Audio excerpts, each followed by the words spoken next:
कैसे नेपाल में तिब्बत से विनाशकारी बाढ़ आई तो नेपाल की भोटोकोशी नदी बड़ी आबादी के लिए काल बनती चली गई। जी हां, सैकड़ों की आबादी वाले इलाके काल के गाल में समा गए। नेपाल के रसुआ जिले का टिमोरी बाजार तो पूरी तरह से खत्म हो गया। देखिए नेपाल में आई विनाश लीला की ग्राउंड रिपोर्ट, तबाही वाले इलाकों से आज तक की सबसे बड़ी कवरेज।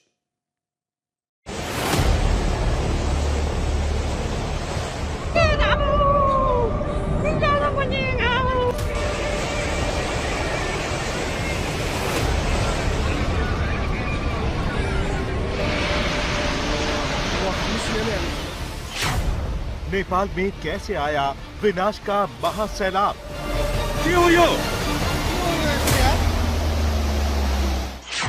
नेपाल के 3 जिले कैसे तबाही के मलबे में मिले?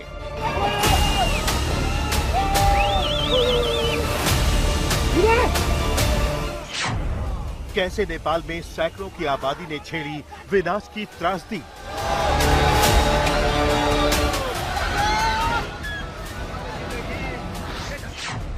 विदेशी नागरिकों की मौत, सैकड़ों लापता, रेस्क्यू का चैलेंज।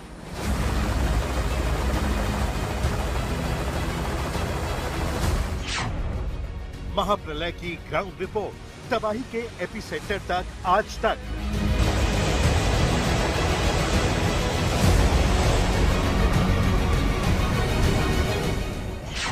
नेपाल में विनाशकारी बाढ़ को लेकर तरह तरह की थ्योरीज चल रही हैं। आखिर ये महाप्रलय आया कैसे? क्या वाकई ग्लेशियर टूटा या फिर कोई और बड़ी वजह है?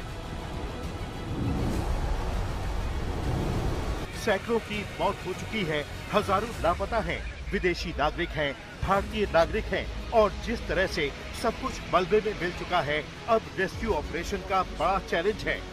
नेपाल को इतना नुकसान हो चुका है कि जिसका अंदाजा लगाना भी मुश्किल है। नेपाल के कस्बे तबाह हो चुके हैं। ये सेंट्रल नेपाल के वो इलाके थे जहां बहुत टूरिज्म फल फूट रहा था। देशी विदेशी पर्यटक यहां आते थे और यहीं से कैलाश मानसरोवर का रूट जाता था।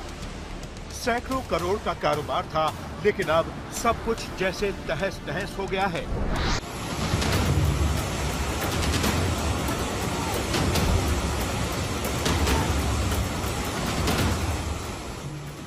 सबसे पहले बाढ़ रसुआ में आई। देखिए बाढ़ ने इस कस्बे का क्या हाल कर दिया है।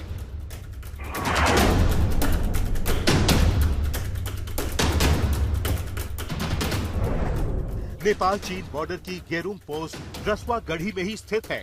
ये नुवाकोट के उत्तर में स्थित जिला है, जहां करीब 50,000 लोग रहते हैं। चीन बॉर्डर पर होने की वजह से ये एक व्यापारिक कस्बा है, जहां बहुत सी इमारतें थी, होटल थे, हाइड्रो पावर प्रोजेक्ट्स थे, लेकिन बाढ़ में सब कुछ तबाह हो गया।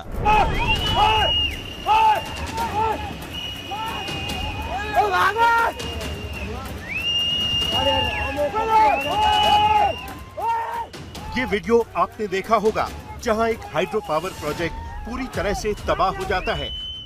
कुछ मजदूर यहां अपनी जान बचाते भी दिखे थे, लेकिन सफल नहीं हो पाए। ये रसुआ का ही वीडियो है, जहां बहुत से पुल और बिजली परियोजनाएं बह गईं।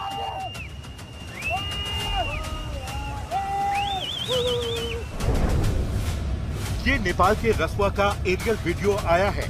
ये हेलीकॉप्टर से लिया गया वीडियो है। देखिए क्या तबाही मची है, सिर्फ और सिर्फ बर्बादी के निशान दिख रहे हैं। रसुआ बाजार का पूरा हुलिया ही बदल गया है। इसके बाद विनाशकारी बाढ़ ने नुवाकोट में कहर बरपाया। नुवाकोट नेपाल का एक बड़ा सेंटर है। इस कस्बे की जनसंख्या 59,000 है।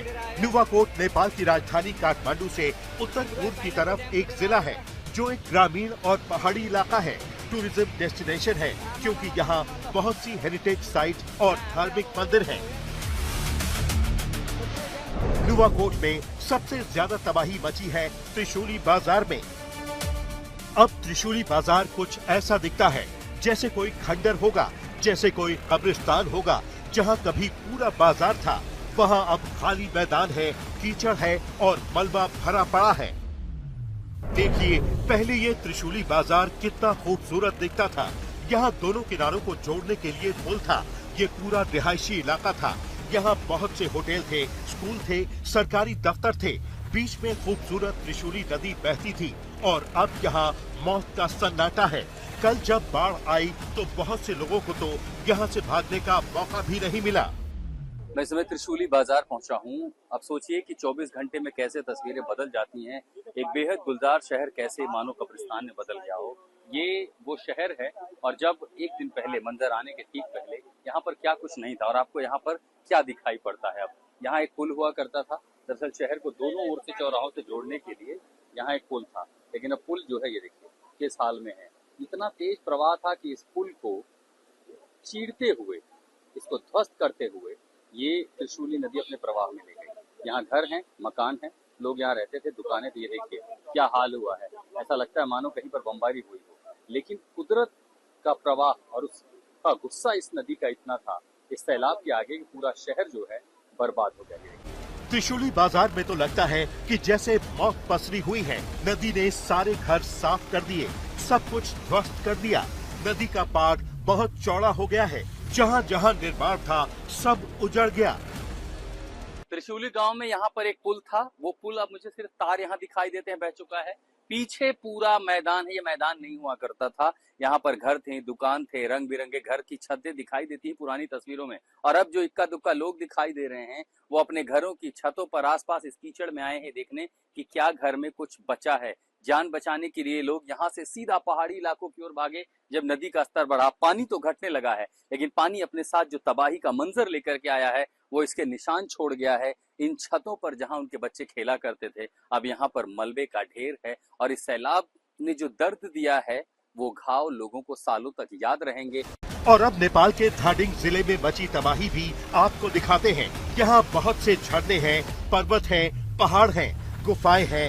ये सैलानियों का फेवरेट डेस्टिनेशन होता है, लेकिन इस बाढ़ ने यहाँ सब कुछ बर्बाद कर दिया। कई पुल तोड़े, खास तौर पर यहाँ मालेकू को हिट किया, जहाँ बहुत से वाटर स्पोर्ट्स होते थे। ये एक पक्की सड़क है और एक अच्छी सड़क है, एक चौड़ी सड़क है, हाईवे का हिस्सा है इनके। लेकिन अभी इस पर देखिए रेत मलबा, ये घर के अंदर का हिस्सा अगर आप देखें तो वहां तक पानी पहुंच गया है। वहां तक पहुंचने के बीच में जो है वो दलदल है। घर वाले वहां पर खड़े हैं। अभी किसी तरीके से कुछ यहाँ पर जेसीबीज हमें दिख रही हैं जिसके साथ इसको खोदने की कोशिश हो रही है। वहां पर एक जेसीबी को अगर आप देखेंगे तो आप समझेंगे कि कैसे मलबे के नीचे वो आकर दबा है। उसके आगे बाइक घुसी हुई है, उसके नीचे आकर बाइक घुसी हुई। ये हम बस कल्पना कर सकते हैं कि ये शहर पहले कैसा रहा होगा और अभी कैसा दिख रहा है। बस अब ये बिजली के तारों में उलझे हुए जो पेड़ों के हिस्से हैं उससे आप समझिए कि कहां तक ऊपर तक ये पहुंचा होगा मलबा।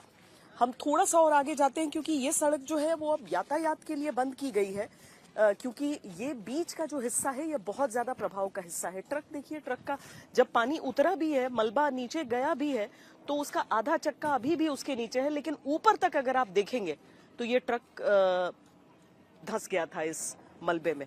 रेत ही रेत। ये इलाका रेतीला नहीं है, लेकिन यहाँ जमीन को अगर आप देखिएगा तो यहाँ पर आपको रेत ही रेत हर तरफ नजर आएगी। रेत में जैसे ये पूरा इलाका ढक गया है।